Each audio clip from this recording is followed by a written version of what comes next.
The planet of Talora was never meant to host large populations.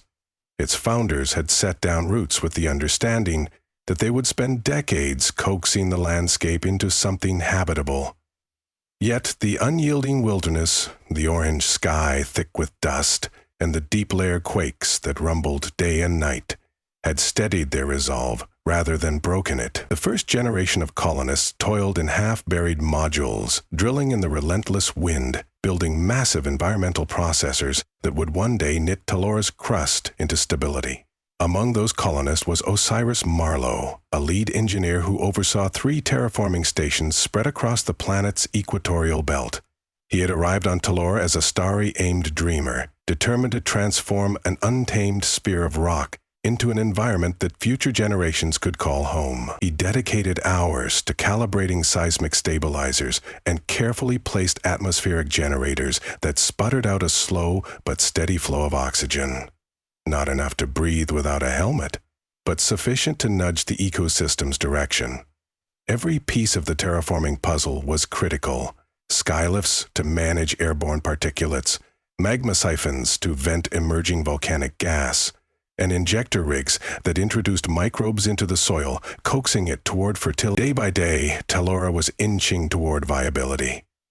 They were small in number, barely 200 souls scattered across a half-dozen outposts, yet united in purpose. Each time the ground shook, they tweaked a stabilizer. Each time a dust storm ravaged their greenhouses, they rebuilt. They taught themselves to live with Talora's roar beneath their feet, all while forging a connection to this planet that was becoming more than a new home. It was a shared destiny, an offspring of their labor, an evolving masterpiece.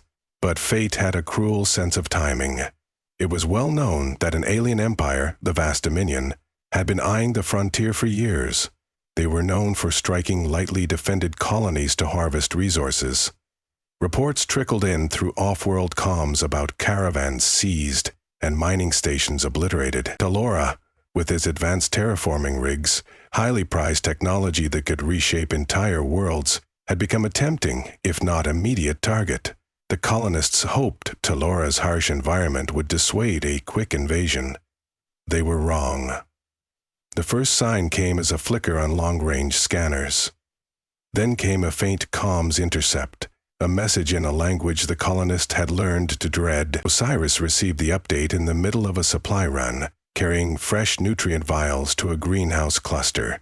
Multiple unidentified ships decelerating out of faster-than-light transit, heading for Talora's orbit. He felt the bottom of his stomach drop. The day they had all hoped would never come was at hand. He rushed back to Outpost Aurora, their main settlement, a sprawling cluster of reinforced modules perched on a plateau. The command center was in chaos, people huddled around the scanning consoles, each face pale under the flicker of red emergency lighting. The settlement's lead coordinator, Ragna Pierce, noticed Osiris's arrival and gestured for him to join them. "They're not cloaking themselves," Ragna said, pointing at the monitors. "They're coming in at sublight speeds, heading for geostationary orbit. Could be a blockade. Could be a full-scale assault." Osiris leaned over the console. "How many?" 10 capital ships, plus escorts," someone answered. "We see at least 4 carriers. This is a major fleet." Panic welled in the room. Talora had some planetary defenses, small artillery emplacements, a few magnetically shielded bunkers, but nothing that could stand up to a well-armed invasion. The colonists knew how to shape the planet's crust, not fight an interstellar war. Ragna, however, kept her composure. She turned to Osiris and spoke in a clear, measured tone. "We have one advantage that no other planet in this frontier has: the planet itself." At her words, the chatter died down. People paused. "If they land ground troops," said Osiris, "they won't anticipate just how volatile Talora can be." Ragna's lips pressed together. "Exactly. We can make them think they have to land to take control. We can sabotage our own planetary defenses to draw them in. Then we can use the terraforming system somehow against them." Osiris saw the murmur of realization cross his colleagues' faces. "The seismic stabilizers," he said quietly. "They control tectonic stress across Talora's plates." If we reverse their function, we could trigger a massive quake sequence, but the damage would be catastrophic, to say the least. Ragna nodded gravely. It's either that, or surrender to these invaders, who'll strip this world of everything. We can't let them take the terraforming rigs. The Dominion would use them against countless other colonies. Osiris swallowed. We'll do what we must. That night, under a black sky faintly tinted by the swirl of dust in the upper atmosphere, the colonists formed 3 specialized teams. One would continue outward communications, broadcasting distress signals and false indications of sabotage. The second would run sabotage decoy operations on the planet's existing defenses, ensuring they appeared vulnerable but not destroyed, inviting conquest. The third team, led by Osiris, would reconfigure the terraforming rigs to transform Telora's precarious tectonic balance into a weapon. There was no guarantee this plan would work, nor any certainty Telora could be restored to its current fragile stability once the quake bombs had done their job. But the colonists saw no other choice. Osiris and his engineers labored around the clock, rewriting swaths of code originally designed to dampen seismic stress. They scoured geological models and fuel caldera vents, turning the power of the large caldera vents into a forcibly triggered wave of tectonic shifts. Flanking these endeavors, other colonists cleared out essential materials and lab equipment from the outposts at risk. 2 fairly stable highlands were chosen as fallback sites, should their main settlements be destroyed in the cataclysm. Families bundled into small transports and cargo movers under cover of darkness, heading for the chosen refuges. Still, a few scientists, engineers, and security volunteers remained behind, determined to steer Telora's fury. A day later, the Dominion fleet arrived in orbit. They sent down a message in halting standard: surrender or endure complete annihilation. Ragna responded with a carefully crafted mixture of desperation and partial compliance. She offered to capitulate, but insisted that the planet's environment had grown dangerously unstable, insinuating that a ground presence was essential to extract the terraforming data and technology safely. She broadcast images of outposts riddled with quake damage, even if some of that footage was fabricated from older Stormlash records. The Dominion's intelligence might see through this ruse, but given their long track record of subjugating frontier colonies, they were inevitably complacent about a planet's ability to fight back. And indeed, half a rotation after the Dominion arrived, several smaller craft descended through Telora's dusty atmosphere. Their silhouettes glowed in re-entry, swirling trail flares igniting the sky. They landed in strategic points around Outpost Aurora and along the equatorial belt, presumably to seize the terraforming rigs and the colonist leadership. The colonists retreated deeper into their bunkers, leaving behind enough confused chatter over open comms to amplify the illusion that they were disorganized, half-cowed, and waiting for rescue. Wherever the Dominion troopers set foot, they found battered corridors and empty greenhouses, but not the rebellious fighters they might have expected from a colony that refused to yield. Instead, all was quiet. Only the whir of fans and ambient hum of half-powered lighting accompanied them. Their footsteps echoed through deserted supply halls. At the same time, the terraforming rigs' massive towers planted along Telora's major fault lines sat hidden in plain sight. The Dominion moved to secure them. Per standard procedure, they tried to disable any sabotage measures. They were experienced with subjugating less developed colonies, so their method was brute force. Its central steps: power down critical systems, confiscate the control codes. But the colonists had prepared. The system's normal protocols had been locked away behind layers of false readouts and dead-end subsystems. Only Osiris's encrypted failsafe code could truly disable or reconfigure the planet's stabilizers. That meant the Dominion's technicians, no matter how skilled, were navigating a labyrinth of misinformation. Meanwhile, a Dominion battleship remained in low orbit, scanning the planet's surface with advanced sensor arrays. They detected massive geological strains building beneath the planet's crust, but chalked it up to normal tectonic events. or to the damage from the colonists' incompetent terraforming attempts. After all, they had no reason to believe a colony of a few hundred settlers could engineer a planetary-scale weapon. In hidden sublevels below Outpost Aurora, Osiris and his team waited. Old fluorescent lights flickered overhead as he reviewed the final readouts. The seismic charges were nearly at critical mass. He stood with his second-in-command, Reze Minda, a stoic and meticulous geophysicist who oversaw the data feed from the rig at the planet's southwestern fault line. "Plate tension at the southwestern break line is at 81% capacity," she reported. "Eastern line is at 76%. We're well within projected parameters for the core event. The meltdown rig is stable." "Good. Once they're all locked in, we fire the charge sequences, ideally in a controlled cascade." Osiris rubbed the back of his neck, exhaustion etched into his features. "We only get one shot. If we miscalculate, we could end up tearing the planet beyond recovery. Or the quakes might not be enough to eliminate the Dominion's ground forces." "We've done everything we can," Reze said. Her voice was thin and taut. "Let's just hope it's enough to scare off the rest of the fleet." Osiris nodded.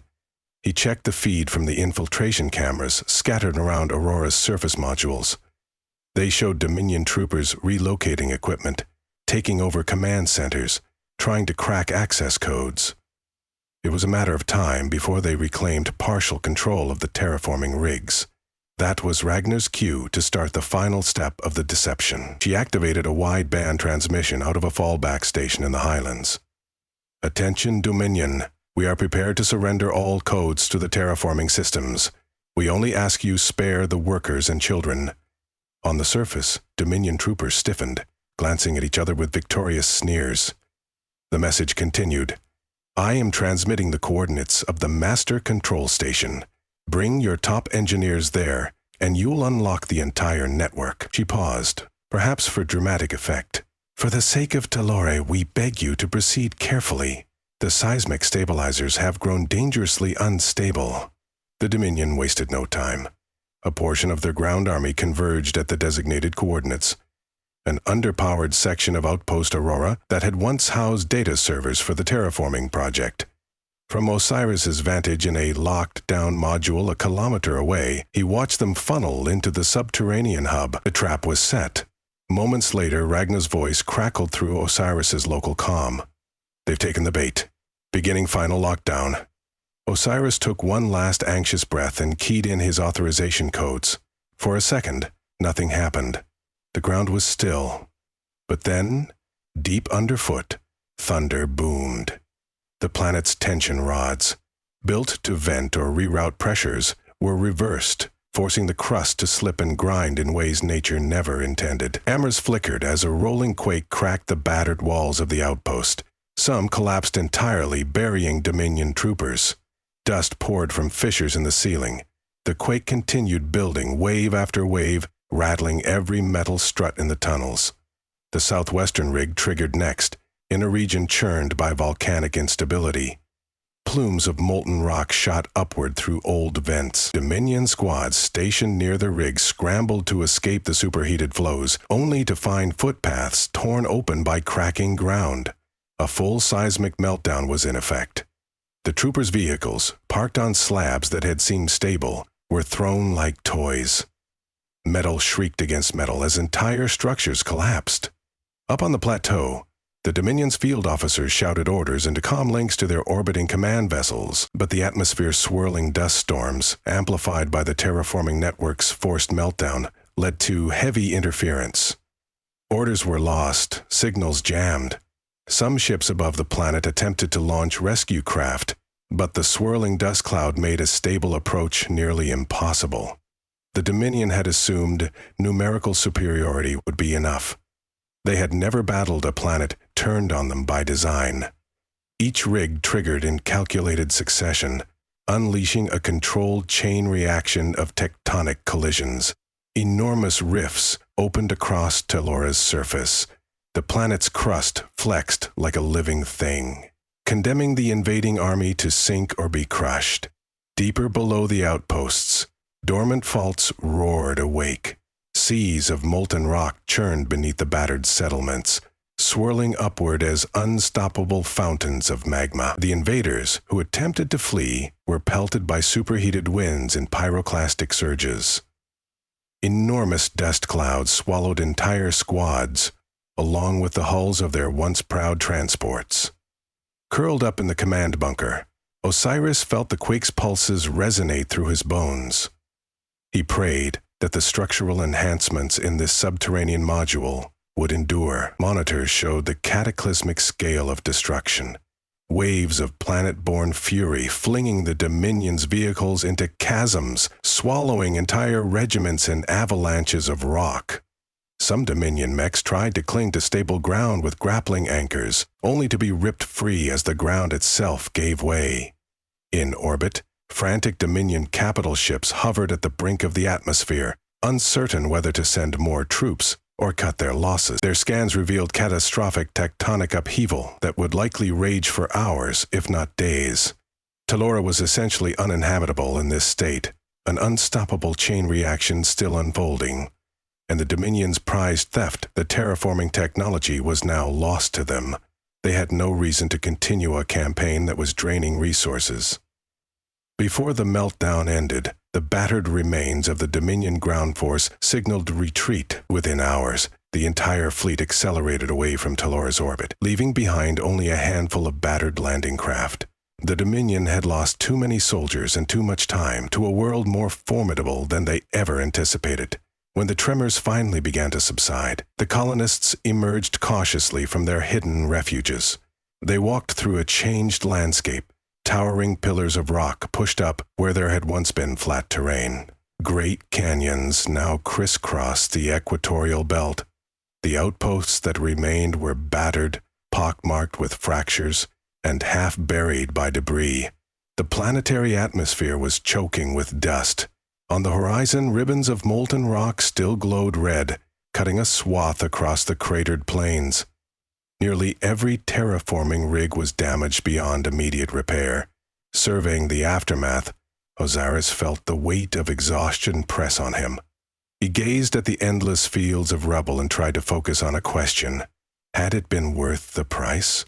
The colony was all but destroyed in a single day.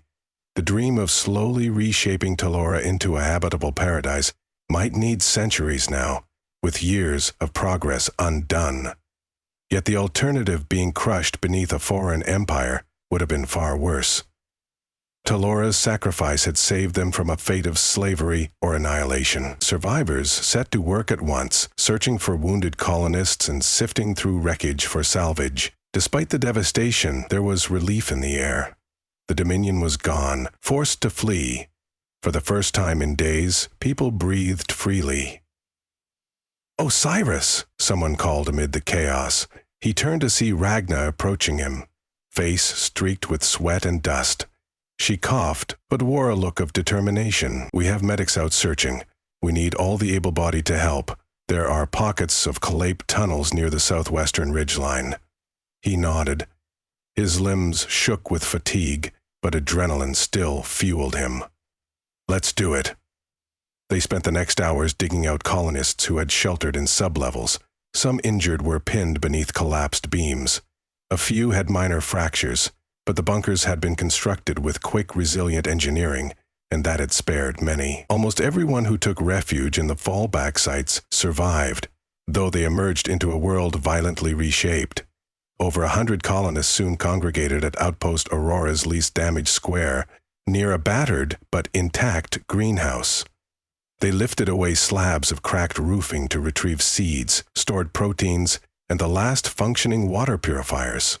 In the distance, enormous tectonic shifts continued rumbling sporadically, creating aftershocks that toppled precarious spires of stone. News spread of Dominion survivors penned in areas now swarmed by lethal magma flows. A few colonists debated trying to rescue them, but the atrocity inflicted on countless frontier worlds by the Dominion was well known. A less merciful approach might have been chosen by others, but these colonists were humanity's frontier, built of compassion as well as resilience. Eventually, Ragna organized a small rescue detail. If the Dominion troopers surrendered and relinquished their weapons, they would be given first aid and a safe corridor out. That was the extent of their mercy. Word was that a few ragged survivors accepted. Many more were lost in the chaos, or perhaps chose not to appear, fearing retribution. By the end of what felt like an eternity of frantic rescue efforts, dusk had fallen. The sky glowed a deep red, tinted further by ember-like dust drifting in the atmosphere. A ragged group of colonists gathered around a camp table set up outside the battered greenhouse. Ragna offered water canisters to everyone, her expression solemn. Osiris sat heavily on a makeshift bench, exchanging weary glances with his fellow engineers. For a long stretch, nobody spoke.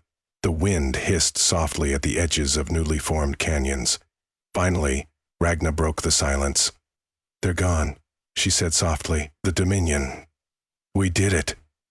No further incoming fleets are showing up on the scope, and the ones in orbit have jumped out of system."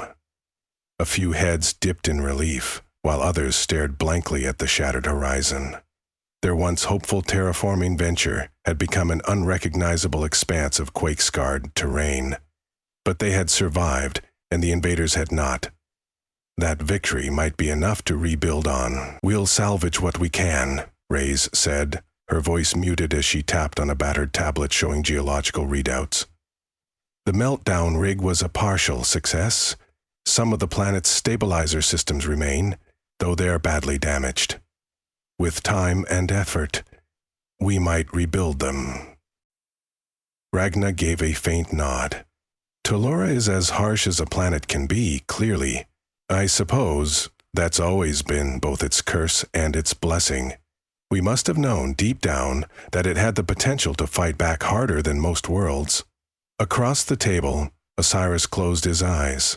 He recalled the delicate balancing act they had lived by for years, adjusting fault lines by a fraction here, a fraction there, so Tellura could remain steady enough for settlement. All that delicate work had become a violent weapon.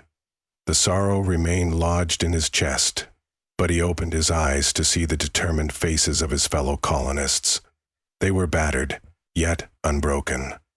There was no question they would start again. At sunrise, the aftershocks still cracked over the scarred plains. Rivers of molten rock had cooled into black ribbons and swirling lumps of obsidian. The battered outposts were possibly salvageable, though it would take years to restore them to function. Sections of the surrounding terrain now jutted skyward like petrified waves, forming a chaotic landscape.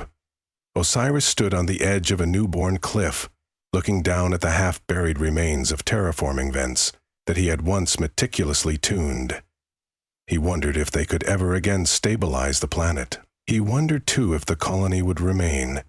Perhaps the cost was too high, and they would need to evacuate. But an evacuation ship was months away, or more.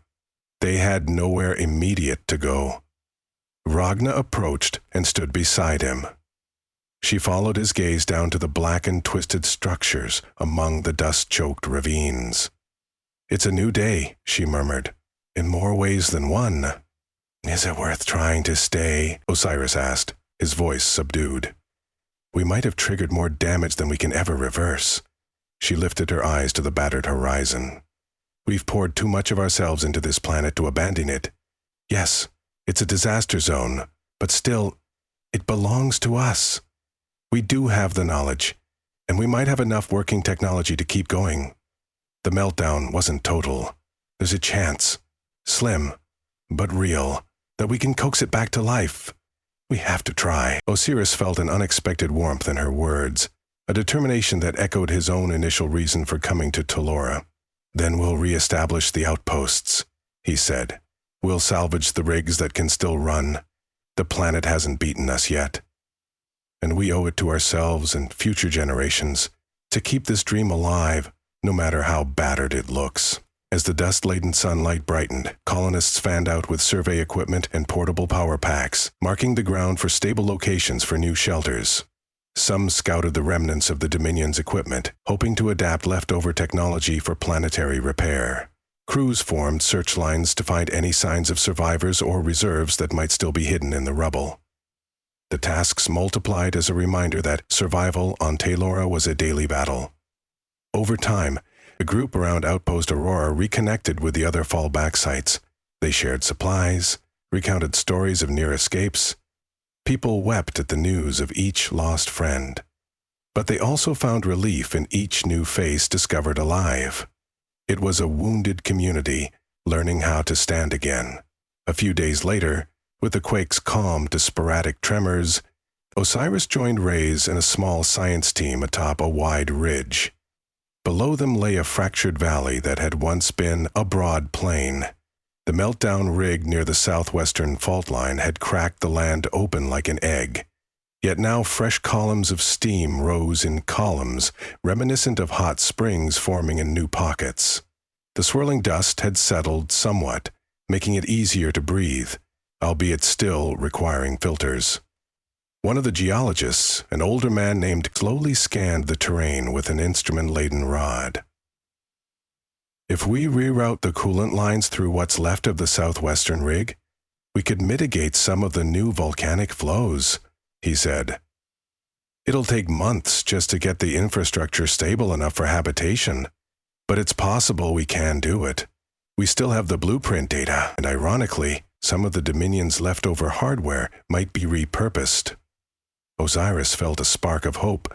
Though the devastation was immense, there was still a path forward. "We'll do it," he said quietly. "Our future is here, Dominion or not. Telora is ours." He remembered how exhilarating it had felt when he first arrived as a recruit, tasked with shaping an entire planet. That feeling was fleeting now, coated by sorrow for a dream scorched in a single day of seismic aggression. But if that day had proven anything, it was that Telora's wildness was both destructive and magnificent. It was a place that refused to be dominated except by those who truly aimed to work with its nature. And sometimes that even meant using its volatile forces to protect itself. Down in the canyon, Ragna guided a team hauling newly charged stabilizer rods. They moved with caution over the broken earth, heading for the remains of a battered terraforming tower. The instructions were to set the rods in place, redirecting the still-churning magma away from the largest cracks. If they succeeded, the region would cool enough for them to establish a real command post. Then, from that vantage, they could expand outward.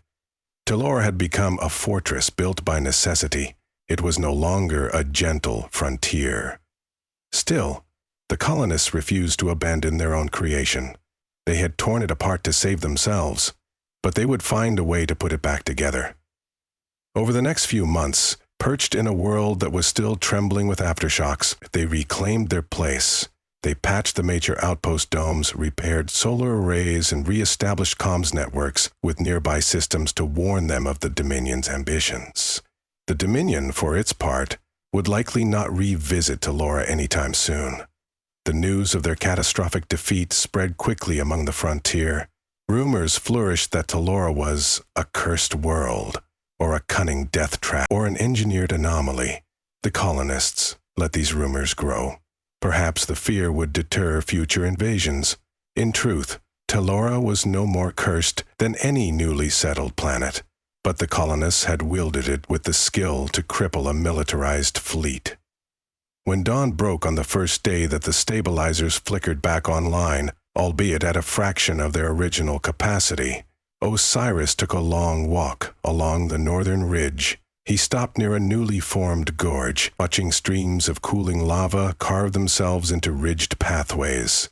There, he picked up a single chunk of black volcanic glass. He turned it in the morning light. It gleamed, still warm from the planet's depths.